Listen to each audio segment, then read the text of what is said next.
আসসালামু আলাইকুম রহমতুল্লাহি ওয়া বারাকাতুহু। আমার ভাই আলিফকে কেন মারা হলো?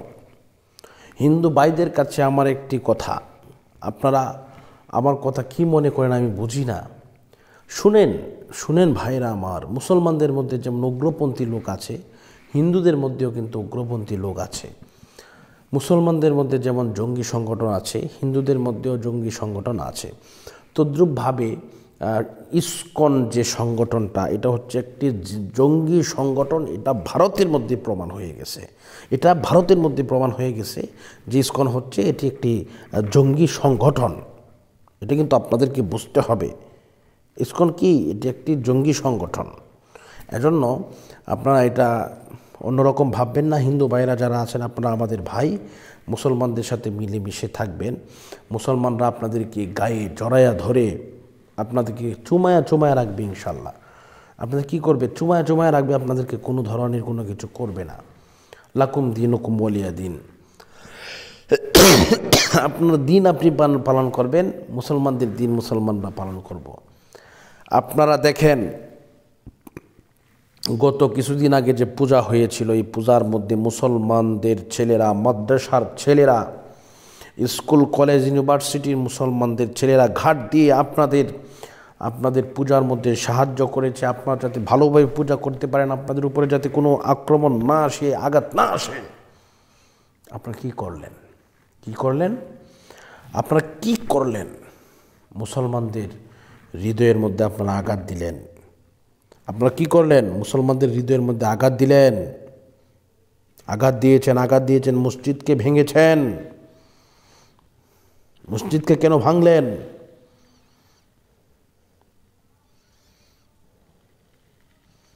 আপনাদেরকে হুঁশিয়ার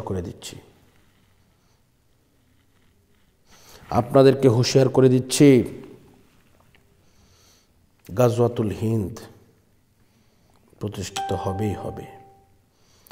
গাজওয়াতুল হিন্দ প্রতিষ্ঠিত হবে। আপনারা টেরও পাবেন না আপনাদের যে কী অবস্থা হবে। আপনারা এখনও সময় আছে, ভালো হয়ে যান। আপনারা আপনাদের দিন পালন করেন, কোনো সমস্যা নাই। আমরা আমাদের মতো চলবো, কোনো সমস্যা নাই। কিন্তু ইসকন মানে যে সনাতনী, এটা ভাববেন না। ইসকন মানে সনাতনী না। ইসকন একটি জঙ্গি সংগঠন। এটার মধ্যে ইন্ডিয়ার এমন মদদ আছে, যেটা বাংলাদেশকে ধ্বংস করার একটি পায়তারা করার সংগঠন হচ্ছে ইসকন সংগঠন, যেটা আওয়ামী লীগপন্থী।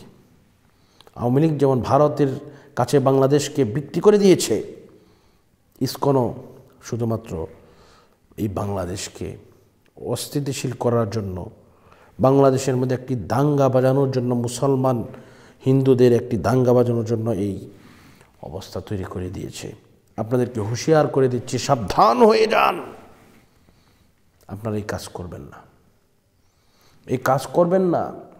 করলে আপনাদের বিপদ আরও বেড়ে যাবে ইনশাআল্লাহ। আল্লাহ পাক আমাদের সকলকে হিন্দু মুসলিম ভাই হয়ে মিলেমিশে থাকার তৌফিক দান করুন। আল্লাহ পাক আপনাদেরকে হেদায়েত দান করুন। আপনারা যেন সঠিক ইসলাম বুঝতে পারেন, সেই তৌফিক আল্লাহ দান করুক। বিদায় নিচ্ছি। আসসালামু আলাইকুম রহমতুল্লাহ।